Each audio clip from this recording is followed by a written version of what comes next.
stay tuned for all the parts, everything that's going in this, and the complete buildup. I will cover everything with you on my SMX engine for the wagon, so keep watching.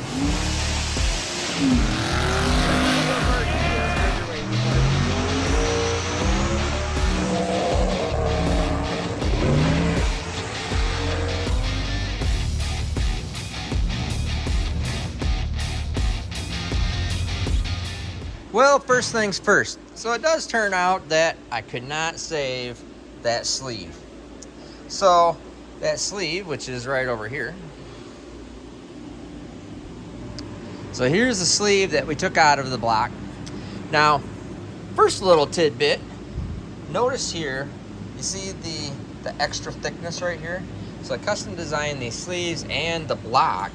So inside the block, that is cut away material there, because right here that is your normal sleeves thickness on just about every sleeve in the world.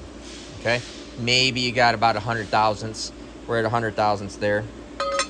This is the sleeve thickness here on the SMX. So that is a 1/4 inch thick all the way around, except it's flat, of course, but that's all right. 1/4 inch thick in our highest cylinder pressure area, that first 1.5 inches down. Actually, it might go just a little bit further down in maximum cylinder pressure.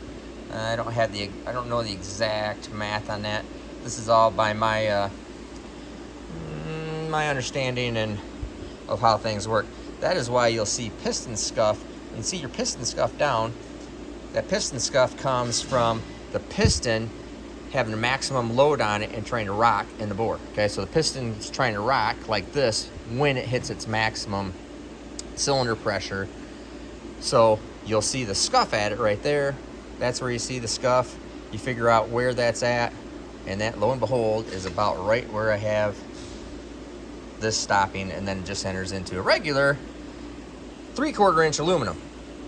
So there's 3/4 inch aluminum here and 3/4 inch aluminum here on the cylinder wall. So cylinder wall is this thick all the way up, but we have this little extra right there. So anyways, I could not save it. I looked at it and thought, oh crap, never mind, it's just gonna be a hassle. It's gonna end up with like 5 thousandths extra clearance, and it'll still be wrong. So we went ahead and I put in another sleeve. So we just pop that sleeve out, we put this sleeve in, we machine it, we put the receiver groove in it. So that receiver groove is for the wire ring. It's not actually a ring, it's a wire hoop that's in the cylinder head. And so that wire, or that stainless steel hoop, goes and fits inside that groove, all with a copper gasket in between that pinches it all together and then locks in all the good stuff. If you want to see more about that in particular, go to my Steve Tech videos on my playlist, and I tell you exactly what's going on with sleeves in the sleeve section, and I even talk about this block and how that works. And sealing in the boost video, I talk about this compression ring and receiver groove, copper gasket, all the stuff that still do in top fuel today. So I had to put that sleeve in there. Also had to we're putting in all new bearings, so I ended up having to put new cam bearings in it, even though there was nothing wore out with the cam bearings. What ends up happening is that all that material, I'd show you the piston, but I'd send it out and gave it away to somebody. All that material, it's just like torch slag. Like when you use a torch and it sprays all the metal on the ground, it sprays all that aluminum right down in an oil pan, and it flies around inside the crankcase, and the cam bearings actually felt gritty. So it's like, oh crap, well, let's just take those out. We got to fix that whole deal. There's a great big roller bearing back here in the camshaft, so I replaced that too, just to put all new bearings in it. And then so we're gonna start to put this back together. It's all cleaned up, ready to go, and we're gonna start putting together the new piston and rod assembly. Now let's go over here real quick. Bearings. If you want to see how we actually buy bearings in sleeves. This is actually called a sleeve of bearings. This is a sleeve of bearings. These are those soft bearings that I was telling you about earlier. And this is a main bearing, which is also a soft main bearing. So it's not the hard race bearing, it's a soft race bearing. All right, so that's a little bit on the bearings. I'll show you that stuff later as we're going through it. And here you'll see pistons. Impossible. It doesn't matter if you're Steve Morris, Warren Johnson, John Forrest, doesn't matter who you are. If I order a set of custom pistons that I need to have a redesign on and everything, I'm not getting it in a week. And I have to go race that thing on Friday. So I do have my original 572 pistons in stock. So I'm just going to run them. I have them. I have no other, I mean, we'll use them for customer spares that aren't leaning on it as hard as what we are here. But I'm just going to have to use them. So we're still using the same piston, same problem. But I'm going to show you how the buttons go together, the pin goes together, and brand new connecting rods that we are trying out right here. And I think these are going to be available. I think they're looking good. Pretty happy with this. This is all available from us, obviously, so a brand new connecting rod. Now, these are the same length. Everything's identical in these to my normal rods, except different manufacturer, different processes, and I think are going to be pretty cool. It looks like they are going to be. So I'm going to start assembling this stuff up together, and then I'll talk to you about the pin buttons, the assembly, the piston pins, all that stuff. So as we're getting ready to do the assembly, we have Chief Inspector Dewey over here. Dewey. Yes, he looks like an all innocent dog, but goes by many nicknames here. Jerk, Little Brown Butthole, Dubert, Dubert Skins, Dewmaster, Dog. But anyways, he's a vital part of the shop. This dog, by the way, this dog goes with me everywhere. This dog is with me probably 24/7, or at least very close to it. So he's just there chilling out. You'll always see him in and out. All right, let's get ready to build.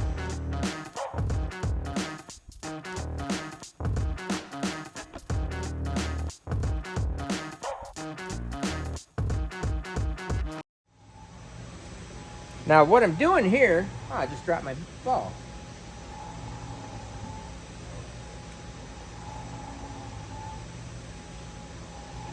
There we go.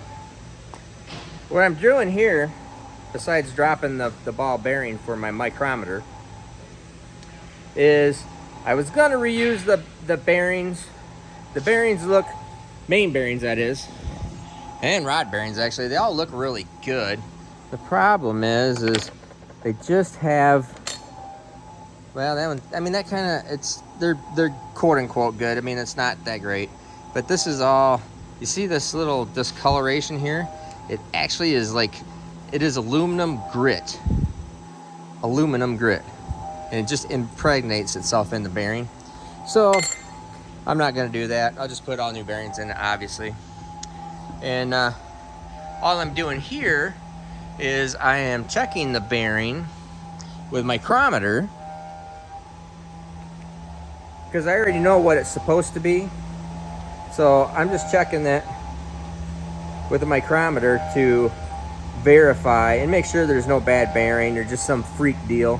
But I know what the bearing clearance is with a certain thickness bearing. So all I really need to do is just come back in here and check it like this, instead of putting it all into bores, torquing everything up, and then checking it with a bore gauge. I can just do it with this. So that's all we're gonna do here.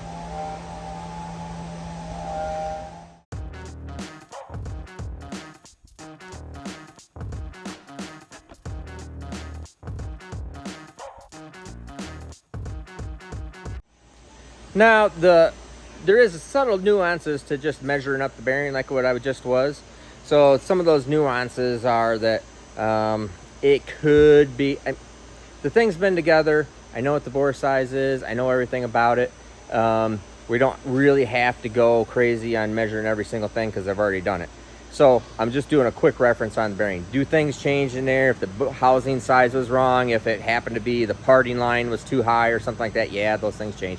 But in general, that's a nice, easy, quick reference to make sure bearing clearances are gonna be right. So I'll check the ones on the cap and we'll start getting this crankshaft laid in.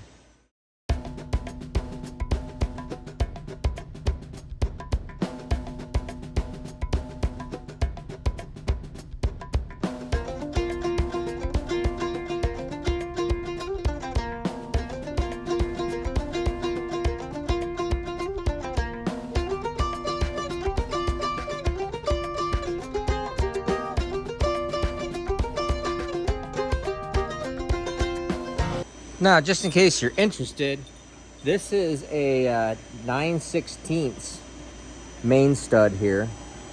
And then the Splades are at a, these are 1/2 inch diameter. So just in case you're wondering, that is a big, super duty bolt. Very good setup. And then for a lubricant, it's pretty rare that I use an ARP lube. We'll either use actually a straight oil, like a straight 50 weight oil, or I use what you call peanut butter. And this stuff is, looks like peanut butter, has consistency of peanut butter, but it is a extreme pressure lubricant that is really good. And in fact, a lot of people, especially billet block guys or other, will tell you to use this. It's actually made by Caterpillar and or made for Caterpillar, but it's a very good lubricant, much better than ARP lube.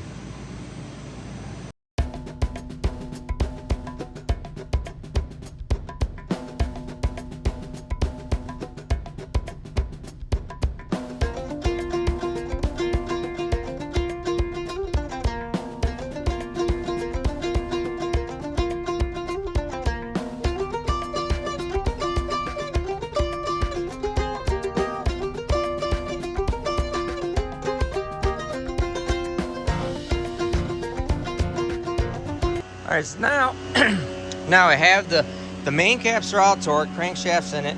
You saw me whacking the crankshaft. That is to kind of set the thrust bearing. Now, I don't actually use the thrust bearing in these because I have a rollerized thrust bearing that goes up in front. So that's just kind of a secondary deal out here in the back. So like I said, it's a rollerized unit. I'll show you that here in a little bit. Saw me torque everything. And you will notice that this is a splayed cap. So this splayed bolt goes right down into the very meat, of the bulkhead area here. This whole column of material that is super strong. Instead of a cross bolt. A cross bolt just comes in here. It does make a nice little box, and it does do a good job of holding this oil pan rail in. But as far as holding this cap down, giving it support, this angled splayed, or the splayed bolt, gives it more strength into the bulkhead than having a bolt going crosswise. So if you ever look at the shear strength of a bolt, just like shearing my finger off in half or pulling my finger apart, think about it like breaking a bone or breaking a piece of wood. Pull it apart versus snap it off.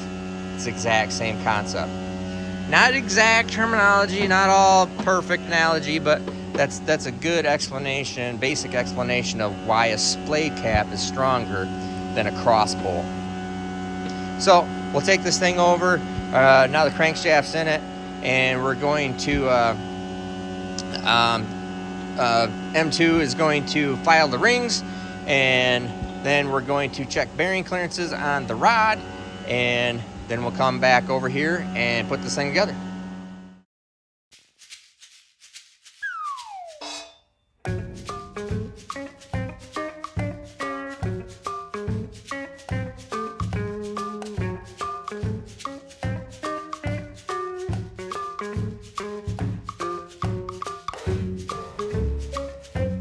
right, now we've gapped the rings.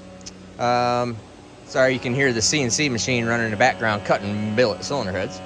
But anyway, so we've gapped the rings. Now we are going to check our rod bearing clearances. Now, since these are new rods, those I will take apart, put their bearings in it, and then check clearances with a bore gauge. So now here's these sleeves of bearings. So we buy these things and they come in sleeves of, see, 1, 2, 3, 4, 5, 6, 7, 8, 12, 13, 14, sleeves of 30. I think there's 30 of them in there. And so anyway, so you got it's whole sleeve of uppers and a whole sleeve of lowers.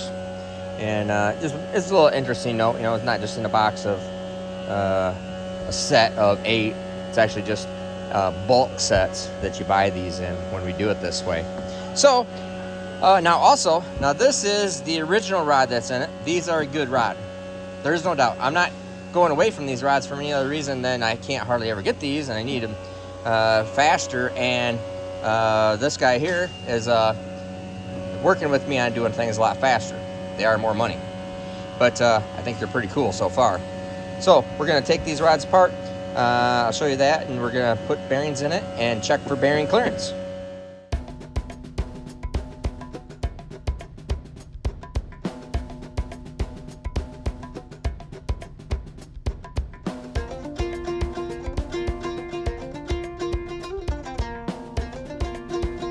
Now, something interesting is that these are double dowel pin, and my other ones, see, 2 little dowel pins on each side. The other ones they use a serration, and GRPs use a half a serration, MGPs use a full round serration, so the caps only fit in one way. It used to be that you would have to put a cap, aluminum rod cap on, and you'd have to use feeler gauges in between the 2 connecting rods on the crankshaft in order to keep things lined up. So those dowel pins are to line the cap up with the connecting rod.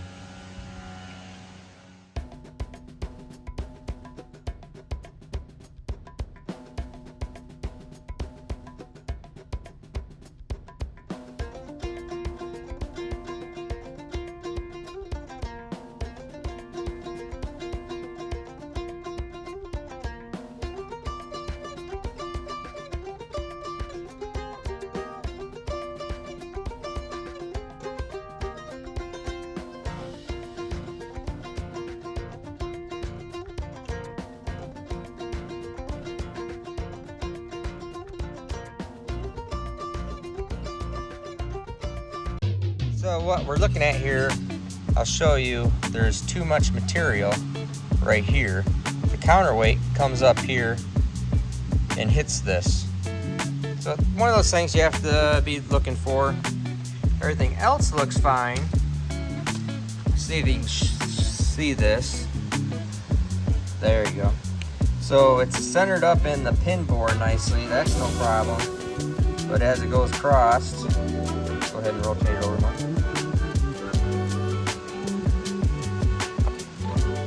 It locks up right there and pushes the, let's turn it the other way. Go the other way. Go the other way. You can see it right here.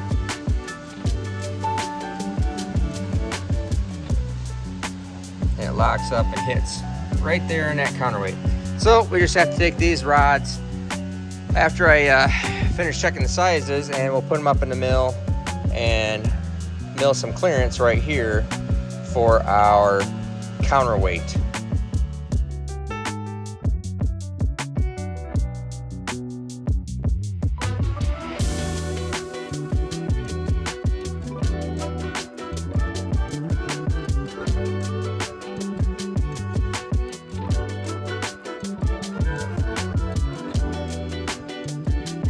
All right, now here is the connecting rod after M2.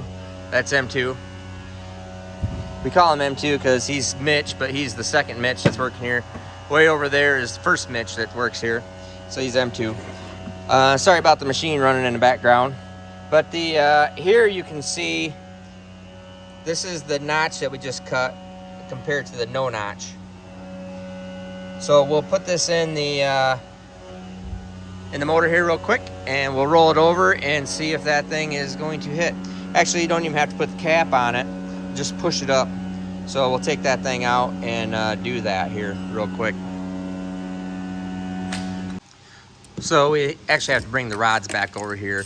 I've already got them all tightened up to check clearances, and don't freak out because we don't use the cordless impact to break them loose.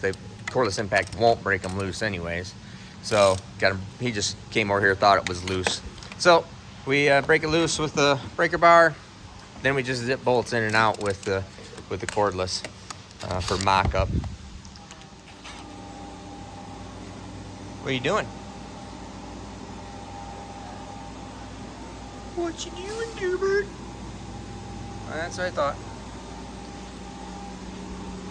All right, back over here, we'll put this piston rod in.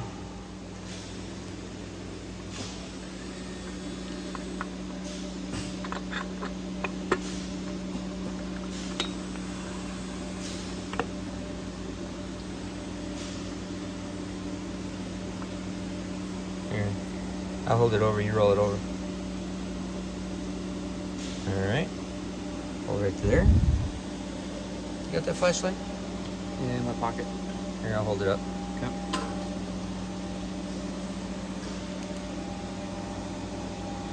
You got it? Yep. All right.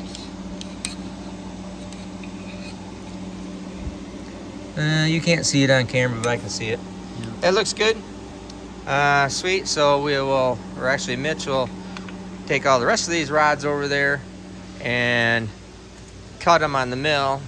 I'll go show you that whole setup here real quick. All right, so what we do here is we take the, we've made pucks for these because we have to do these all the time, pretty often. So it'll clamp down to the table right here, clamp down to the table right through here. So all our spacing is right, everything holds it nice and square. And then we can run this ball nose end mill right across it. And this sets our height, so it's always the same. Are you using that to, yeah, push off right there, yep. So the rod's always in the same location, everything's all the same right through there, so. Go ahead, Mitch.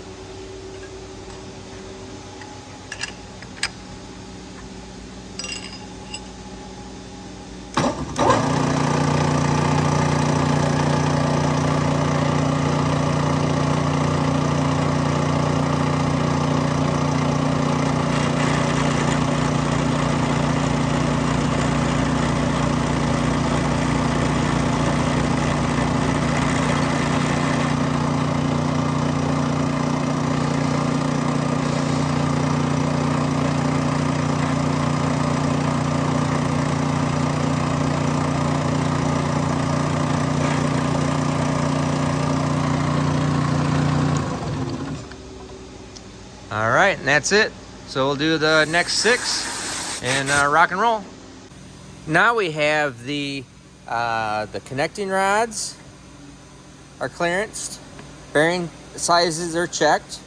We've done a quick mock-up and everything else is fine. Clearances, pin bore fits squarely and equally in the piston body here. So I'll show you how this pin button setup works with the rings. Mitch, you want to grab me a top bottom ring? All right, so we put the little bit of assembly grease in the pin bore, both sides of the pin bore, a little bit in the connecting rod pin end,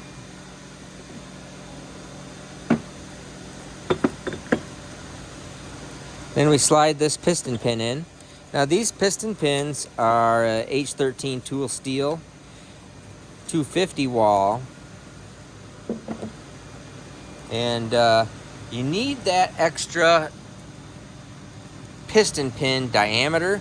The bigger the pin diameter, the stronger it is. There is some other materials that can make it better, but that is really hard to come by right now.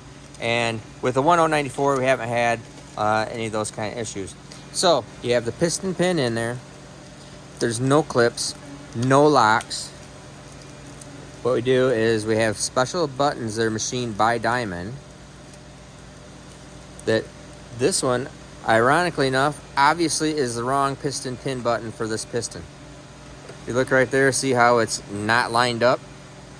Won't ever be able to get anything in there. So let me go over and find the correct piston pin buttons, because these ones obviously are for a different deal. As a matter of fact, that's a good thing to show. So here's your piston pin. Here's the problem. The height is so high there, it takes away material, right? So this one is probably one of my 540 pistons. So the piston pin is that much lower. So these ringlands get that much thicker right here. That second ringland is that much lower. Right there, it goes down. There you go, it goes down that much. So nothing goes up, it's just this piston pin center line goes down. So let me go grab the correct piston pin buttons.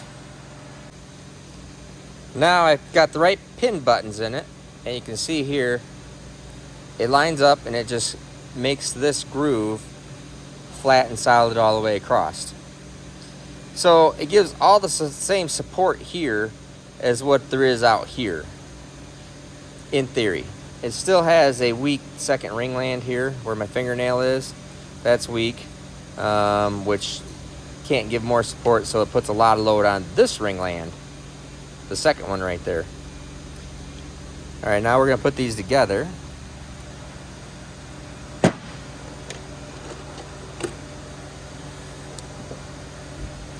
So pin button goes in. Pin button goes in. This still uses a oil rail support. Doesn't have, normally it wouldn't have to, but I have a little bit of a retrofit going on here. Yeah, there you go. And you also have to grind this dot off of that support.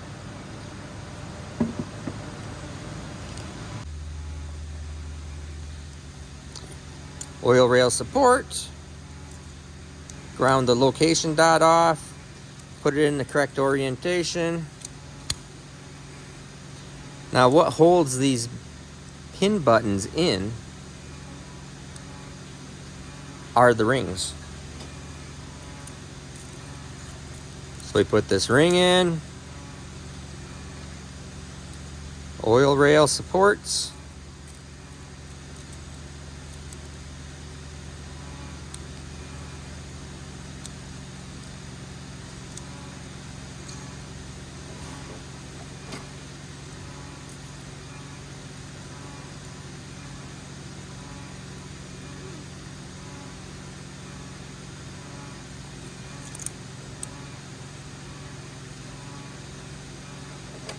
Second ring, which is a reverse taper Napier. If you want to learn more about piston rings and stuff, go to my piston and ring Steve Tech.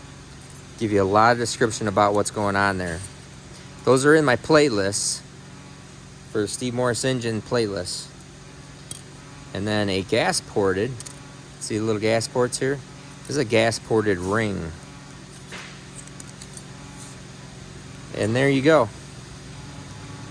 One brand new setup.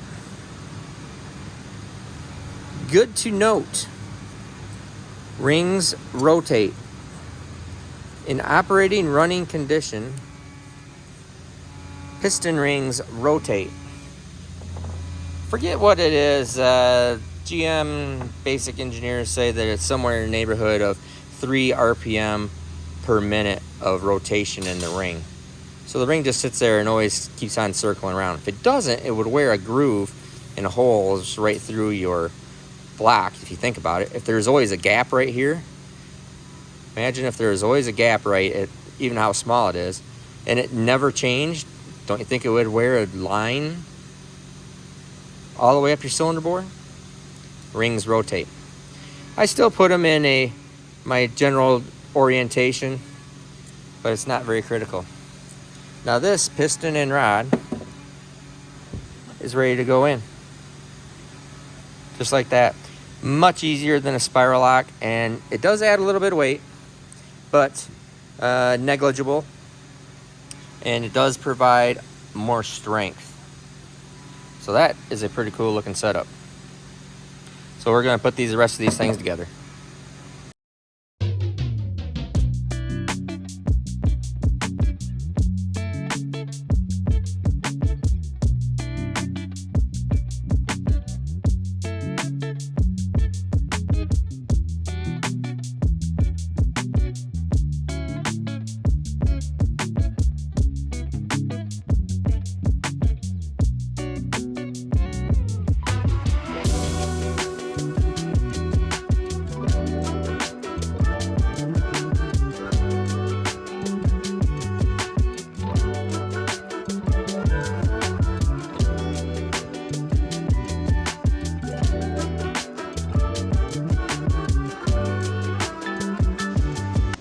Well, shoot.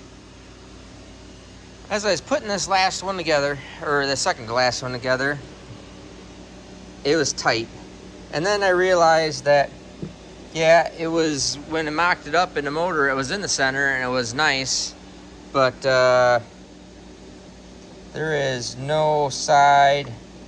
This is after I did a little bit of clearancing to it. This thing's probably only moving 10 thou or so. So what's hitting is the top of the pin boss. So the top of this pin boss where he's got it chamfered at is not big enough. So I'm gonna have to take these all back apart, but at least they don't have spiral locks in it. That's a real pain in the butt. So we're gonna take these all back apart, and I'm going to have to add more chamfer radius to it. It seems to be hitting right at the very bottom, like right there where my fingernail is. So I'll just hit this on the sander and sand that off. So it's probably just a little thicker over the pin end than what the other rods are, and didn't have the clearance for the counterweight. Normal stuff we got to modify, and I'll have him make the adjustments on the next set. Alright, so now you can see the extra chamfer I'd put on with the belt sander.